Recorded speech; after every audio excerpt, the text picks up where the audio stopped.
Deep in the misty highlands stands an ancient giant, harboring a golden treasure guarded by thousands of wild bees.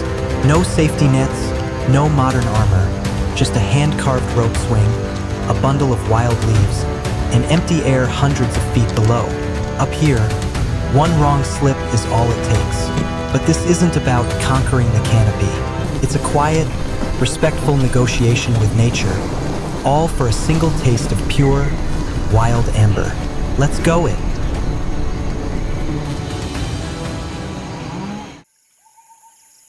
Good morning, everyone. Wishing you all the best of luck with your day. Today, I'll be climbing this massive old tree to track down a giant wild honeycomb. It's early morning, the air is thick with humidity, and the damp soil clings to our boots. There's a quiet stillness here, but my heart is already beating a little faster. Climbing an ancient giant like this isn't about speed, it's about rhythm. You have to treat the tree like a partner, finding the natural handholds, feeling the strength of the vines, and trusting the bark under your feet. This trunk is covered in moss and wild ferns, slick from the morning mist. With every foot we gain, the ground below begins to shrink. The wind starts to pick up, carrying the cool scent of the forest canopy. You can feel the moisture on your skin, and the quiet rustle of leaves is the only sound up here. Your mind has to stay completely focused. One wrong slip, one loose branch, and there's nothing but empty air beneath you. But fear isn't your enemy here. It's what keeps you sharp, reminding you to check every step twice before committing your weight. Once you get past the main trunk, the branches spread out. Some are too far apart to climb normally, and others are too thin to support a man's full weight close to the trunk. That's where the rope comes in. We set up a simple pendulum system using a sturdy overhead branch and a carved piece of wood as a seat. Stepping off a solid branch into the open air is always a test of nerves. For a second, you're just suspended in space, looking down at the tiny green bushes below. But once you get into the swing, you find a strange sort of peace. You glide through the air, letting the momentum carry you to the next branch. It's a technique passed down through generations, born out of necessity. It allows us to reach parts of the tree that would otherwise be completely inaccessible, keeping us safe while minimizing any damage to the tree itself.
To work with wild bees, you need a way to communicate with them.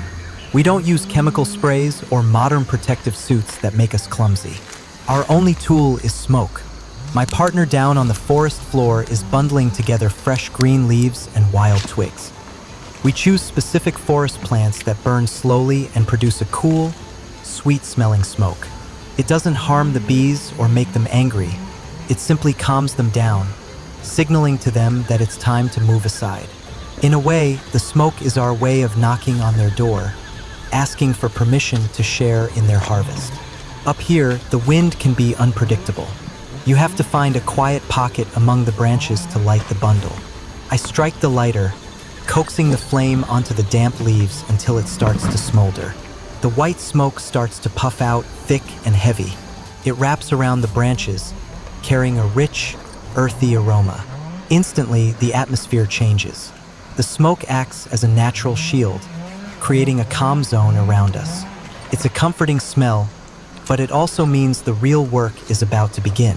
The honeycomb is just a few branches away now, and I can hear the low, deep hum of thousands of wings vibrating in unison.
There it is, tucked neatly under a massive horizontal branch. It's a magnificent sight, a huge golden crescent shimmering under a blanket of dark bees. These are Apis dorsata, the giant Asian honeybees. They are defensive, fast, and their stings can be highly dangerous, especially when you're hanging 50 feet in the air. As I get closer, the hum grows louder, vibrating right through my chest. But there's no room for panic. You have to move like water, slow, smooth, and without any sudden jolts. I gently wave the smoking bundle over the hive. Slowly, almost magically, the bees begin to part, revealing the thick, waxen cells glistening with fresh, amber liquid. It's an incredible moment of connection with these creatures. They've worked tirelessly for weeks, collecting nectar from the wild blossoms of the highlands. And now, we are standing on the edge of their world. Before we take the harvest, we always pay our respects. I slice off a tiny corner of the comb to taste. It is incredibly sweet, with a sharp, floral undertone that changes depending on what wildflowers are in bloom this season. There's a hint of wild mountain herbs and a clean, crisp finish. Tasting this honey right here, high up in the cool air, makes you realize just how precious this harvest is. It's the pure essence of the forest, distilled by millions of tiny lives. It's a humble reward for the long climb and a reminder of why we do this.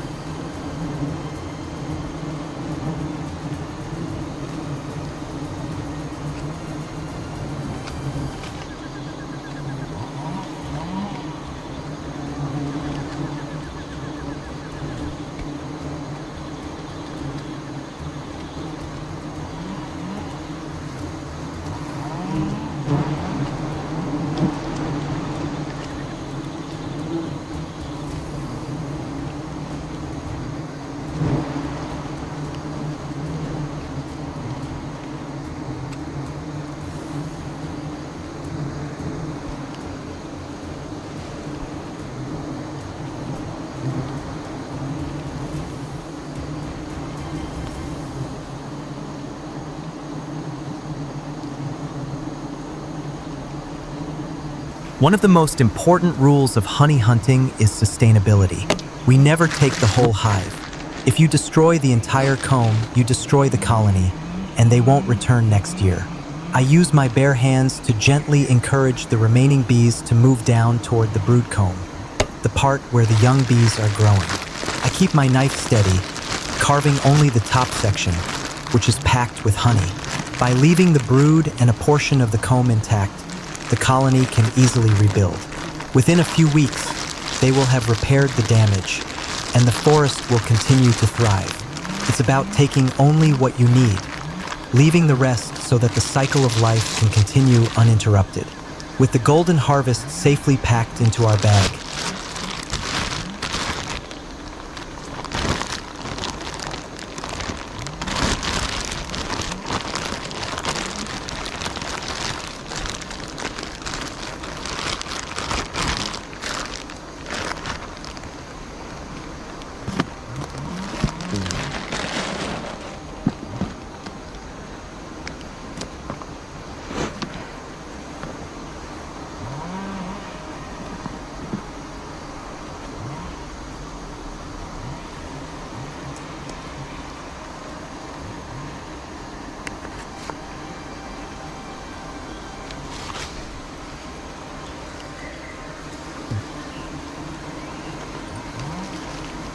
it's time to say goodbye to the canopy.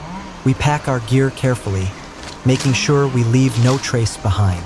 Climbing down is often harder than climbing up. Your muscles are tired, and the gravity feels a little heavier.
Deep in the misty highlands stands an ancient giant, harboring a golden treasure guarded by thousands of wild bees.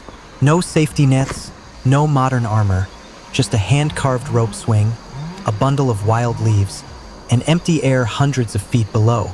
Up here, one wrong slip is all it takes. But this isn't about conquering the canopy. It's a quiet, respectful negotiation with nature, all for a single taste of pure, wild amber. Let's go it.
But as your feet finally touch the damp earth of the forest floor, a wave of relief and gratitude washes over you.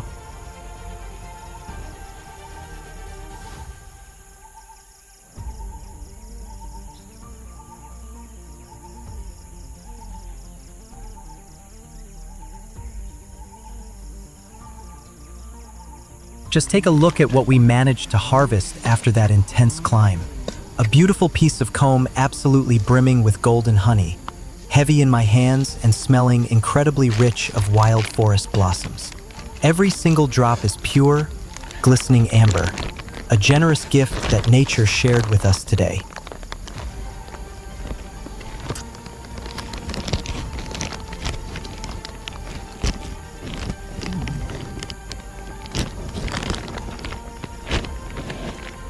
Now quiet again in the afternoon mist. The bees will rebuild, the forest will keep growing, and if we are lucky, we'll be invited back again next season. Thank you for joining us on this journey. Until next time, stay safe and take care of the wild places. See you!